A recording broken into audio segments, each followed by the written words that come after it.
दोस्तों बात करेंगे आज ऐसे पहाड़ी के बारे में जो पहाड़ इंडिया का सबसे पुराना पहाड़ है, जिस पहाड़ का नाम है आरावली पहाड़। आरावली पहाड़ ये हिमालय से भी ज़्यादा पुराना है और ये राजस्थान में मौजूद थार रेगिस्तान के जो जितने सारे धूल है उस धूल को आने से, शहर तक आने से रोकता है।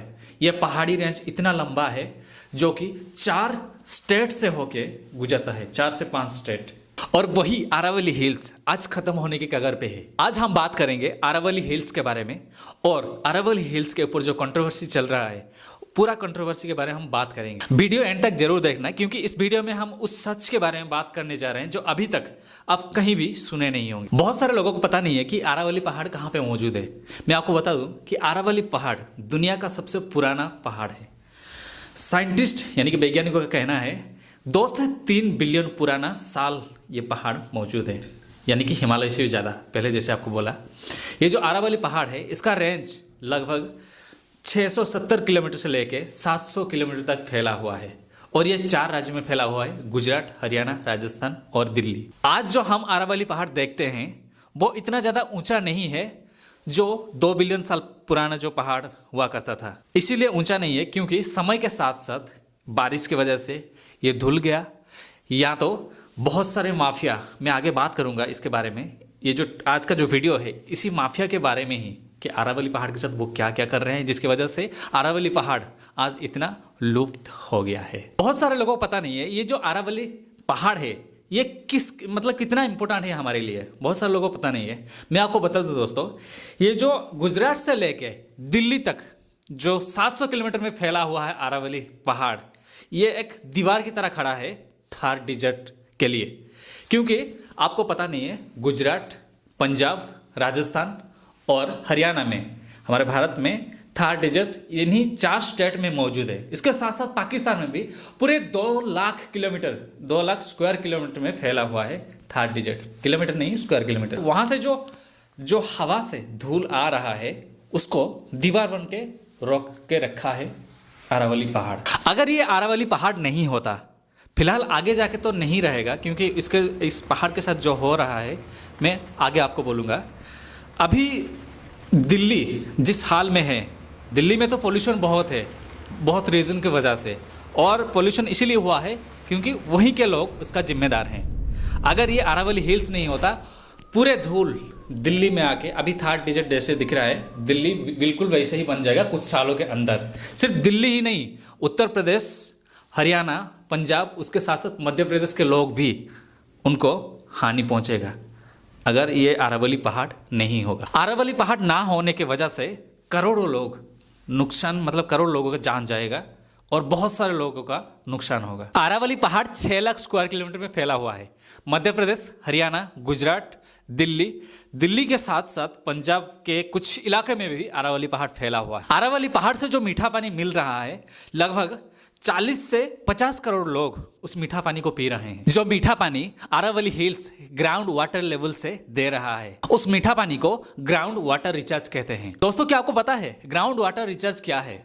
ग्राउंड वाटर रिचार्ज, ये जो 6 लाख स्क्वायर किलोमीटर में फैला हुआ है आरावली पहाड़, इस पहाड़ में जब बारिश होता है, बारिश होने की वजह से वो पानी पहाड़ के नीचे जाता है और ग्राउंड वाटर, मतलब हमारे जो मिट्टी का स्तर है, मिट्टी का स्तर से और नीचे और एक लेयर है जहाँ पे मीठा पानी फिल्टर होके जाता है। और ये पानी सिर्फ यही 5 स्टेट में नहीं, और सारे आसपास के, मतलब जो आरावली हिल्स के आसपास में जितने सारे स्टेट मौजूद है उन स्टेट्स को जाता है। सिर्फ इतना ही नहीं, इस आरावली पहाड़ से जो भी ग्राउंड वाटर निकलता है, जो पानी निकलता है मीठा पानी, उसी से बहुत सारे किसान खेती करते हैं। खेती करने की वजह से, खेती ही तो हमारे देश का मुख्य साधन है। दोस्तों ग्राउंड वाटर रिचार्ज कैसे होता है आपको पता है?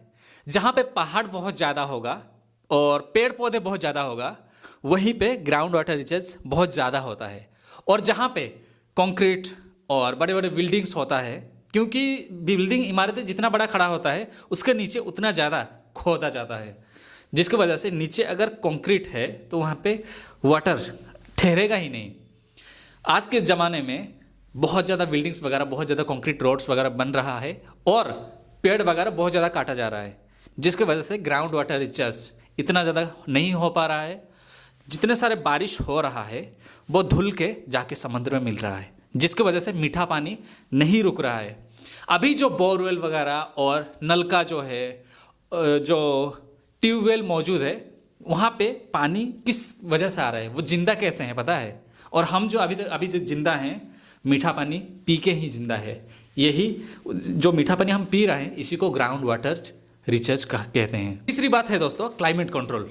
अरावली पहाड़ की वजह से कितना हद तक क्लाइमेट कंट्रोल हो रहा है आप सोच नहीं सकते। अरावली पहाड़ के वजह से पहाड़ के आसपास जितने सारे शहर हैं, दिल्ली के साथ साथ सभी शहरों में टेम्परेचर कंट्रोल रहता है अरावली पहाड़ की वजह से, क्योंकि ये पहाड़ है। पहाड़ में जो पेड़ पौधे मौजूद हैं वो सारे टेम्परेचर को सोख लेते हैं। डस्ट और स्टॉर्म, उसके साथ साथ जो साइक्लोन वगैरह आ रहा है उसको भी ये अरावली पहाड़ रोक के रखा हुआ है। रेनफॉल के पैटर्न को भी ये बैलेंस बना के रखा हुआ है।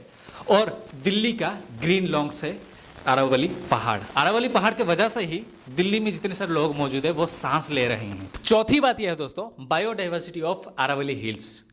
अरावली हिल्स ये सिर्फ एक पहाड़ नहीं है, ये एक जिंदा इकोसिस्टम है। यहाँ मिलते हैं हाइनास, लियोपार्ड्स और नीलगाय, उसके साथ साथ 1000 से भी ज़्यादा प्रकार के बर्ड्स, 300 से भी ज़्यादा प्रकार के पेड़ और जड़ी बूटियां पाए जाते हैं अरावली हिल्स में। यह अरावली हिल्स वाइल्ड लाइफ और ह्यूमंस को दोनों को बैलेंस में रखता है। तो यहाँ पे आप समझ सकते हैं कि अरावली हिल्स हमारे लिए कितना ज़्यादा इंपॉर्टेंट है। दोस्तों आप बात करते हैं सबसे इंपॉर्टेंट पार्ट के ऊपर कि अरावली पहाड़ को लेके अभी जो कंट्रोवर्सी चल रहा है सुप्रीम कोर्ट को लेके और जो बिल्डर्स है, जो माफिया है, उनको लेके, उसके बारे में अभी बात करेंगे। इस कंट्रोवर्सी का सबसे मेन रीजन है इलीगल माइनिंग।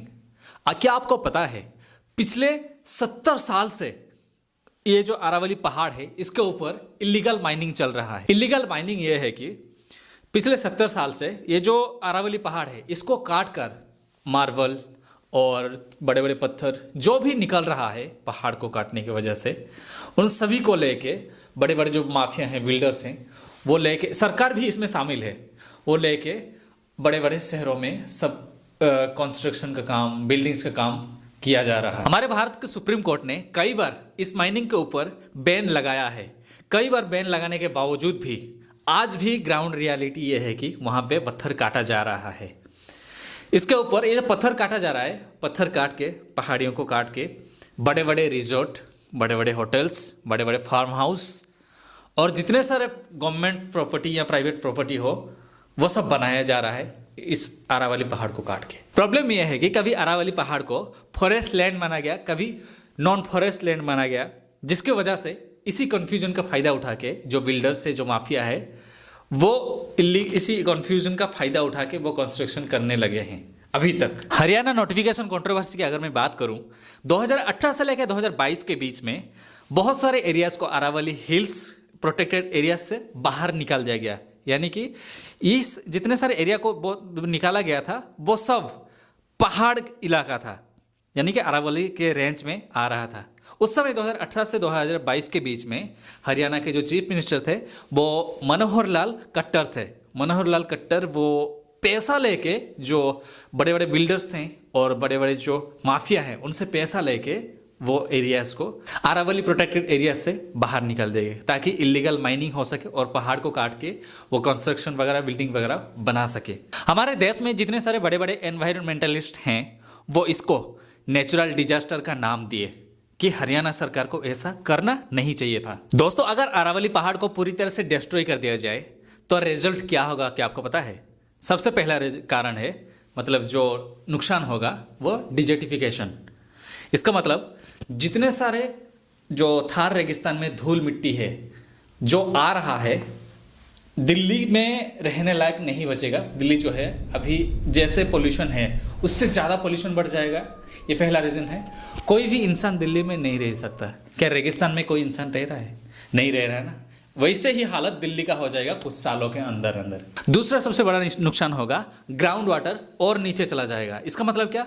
अगर पहाड़, पेड़ पौधे नहीं रहेगा तो जिस स्तर पर जो ग्राउंड वाटर लेवल फिल्टर पानी रह रहा है उससे और ज़्यादा नीचे चला जाएगा। दिल्ली वाले और आसपास के जो गुड़गांव है, नोएडा है, फरीदाबाद है, इन सभी एरिया में पानी ही नहीं रहेगा पीने के लिए। तीसरा सबसे बड़ा नुकसान होगा, हीट वेव्स और ज़्यादा बढ़ जाएगा।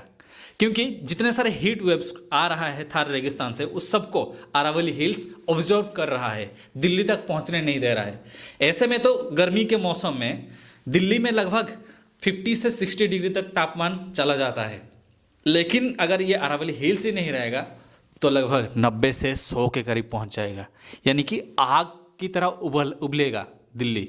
एयर पोल्यूशन अभी जैसे दिल्ली में है, AQI एयर क्वालिटी इंडेक्स जो पहुंच गया है दिल्ली में, एक बार 700 पहुंच चुका था। अगर ये अरावली हिल्स नहीं रहेगा तो उस वक्त लगभग 1000 से ज़्यादा पार हो सकता है, यहाँ की 2000 तक पहुंच सकता है AQI दिल्ली का। डस्ट स्टॉर्म बहुत ज़्यादा बढ़ जाएगा और वाइल्ड लाइफ, अभी जो इतने सारे प्रजातियों का हिल, ये जो अरावली पहाड़ है वहाँ पे बहुत सारे प्रजाति का जानवर सब रह रहे हैं और पंछियाँ बहुत सारे रह रहे हैं। बहुत सारे जीव जंतु अभी अरावली हिल्स में आश्रय लेके मौजूद हैं, तो वो सब लुप्त हो जाएगा। सिंपल वर्ड्स अगर मैं कहूँ, दिल्ली NCR रहने लायक नहीं रहेगा इंसानों के लिए। हमारे देश के बहुत सारे NGO, दिल्ली JNU यूनिवर्सिटी के स्टूडेंट्स और कई सारे लोकल एक्टिविस्ट वो प्रोटेस्ट कर रहे हैं, और कैलाश मीना एक एनवायरनमेंट एक्टिविस्ट जो हैं वो भी 30 साल से अरावली पहाड़ में इलीगल माइनिंग को रोकने के लिए वो सुप्रीम कोर्ट और हाई कोर्ट में केस लड़ रहे हैं। यानी कि वो पहाड़ सभी का है, सभी का हक है कि पहाड़ को नुकसान ना पहुंचाया जाए, अरावली हिल्स को, जिसकी वजह से वहाँ पे हम सब आवाज़ उठाना चाहिए कि इलीगल माइनिंग काम जो हो रहा है उसको रोकना चाहिए, रोक लगाना चाहिए उस पर। अगर इसी समय पर अरावली पहाड़ को बचाया नहीं गया तो आगे जाके सिर्फ कागज़ में ही अरावली पहाड़ रह जाएगा, ऐसे नेचुरल दिखने में नहीं रहेगा। डेवलपमेंट हमारे देश के लिए ज़रूरी है, लेकिन नेचर को नुकसान पहुंचा के डेवलपमेंट ज़रूरी नहीं है। अगर नेचर ही नहीं रहेगा हम इंसान कैसे बचेंगे, ये सोचना चाहिए हमको और हमारे भारत सरकार को भी। और एक बात दोस्तों, सुप्रीम कोर्ट ने एक नया नियम लगाया है, नया कानून लाया है अरावली पहाड़ को लेके, कि जो पहाड़ 100 मीटर से ज़्यादा रहेगा वही अरावली पहाड़ माना जाएगा, और जो पहाड़ 100 मीटर और 5 किलोमीटर तक डिस्टेंस रहेगा, 5 किलोमीटर के अंदर ही रहेगा, वही अरावली पहाड़ माना जाएगा, और जो नहीं रहेगा वो अरावली पहाड़ माना नहीं जाएगा। तो अगर देखो, किसी भी पहाड़ को मापने के लिए समुद्र स्तर से मापा जाता है पहाड़ को, लेकिन जहाँ से अरावली पहाड़ मौजूद है वहीं से माप रहे हैं, जो कि 100 मीटर बहुत कम है, बहुत कम हो रहा है। लगभग 90% जो पहाड़ है वो 100 मीटर नहीं है अरावली पहाड़। तो इस बात पे सुप्रीम कोर्ट को भी सोचना चाहिए कि पहाड़ों को नुकसान ना पहुंचाया जाए। अगर पहाड़ों को नुकसान पहुंचाया जाएगा बहुत सारा नुकसान हो सकता है। दोस्तों, अगर हमारा वीडियो आपको इन्फॉर्मेटिव लगा हो तो वीडियो को लोगों तक शेयर करिए, वीडियो को लाइक कीजिए और हमारे चैनल को सब्सक्राइब करिए, ताकि ऐसे ही इन्फॉर्मेटिव वीडियो मैं आपको दे सकूं। मिलते हैं दोस्तों अगले वीडियो में। जय हिंद।